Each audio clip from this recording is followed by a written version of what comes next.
Thank you, Senator Borrello. And unfortunately, we share the commonality of those scars of doing business here in New York.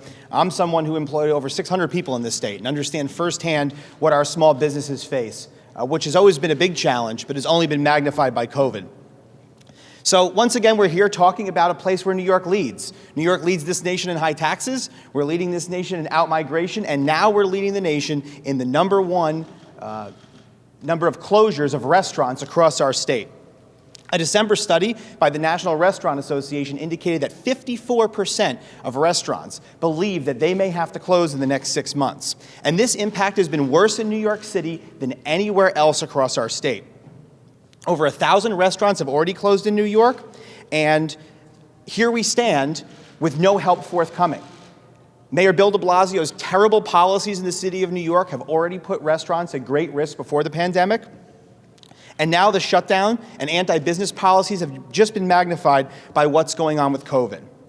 Hundreds of bars have been cited with fines and violations by the SLA and other state authorities for things like not having tables far enough apart or letting patrons finish a meal after a 10 o'clock curfew that Senator Helming pointed out is not backed by an ounce of science.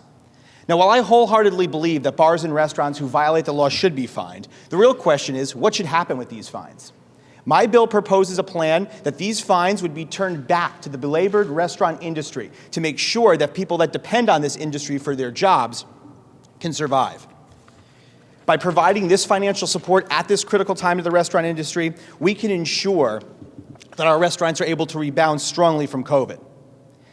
The folks that own restaurants, these small business owners, are our friends and our neighbors. And each one of us has a memory, a fond memory at a local bar or restaurant, your favorite tavern. You know, these are places where we met our spouses, or maybe broke up with a girlfriend or boyfriend we didn't like, or consoled our really good friends. So, these are businesses that are more than just businesses and places of employment in our communities, but they're really the fabric of where we live.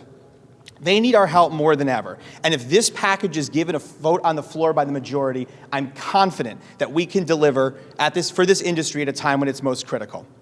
This majority talks a lot about justice, but it never talks about justice for our small businesses. If we truly believe in justice, then it's time that we act for our bars and restaurants immediately. Losing even one more means we've lost too many.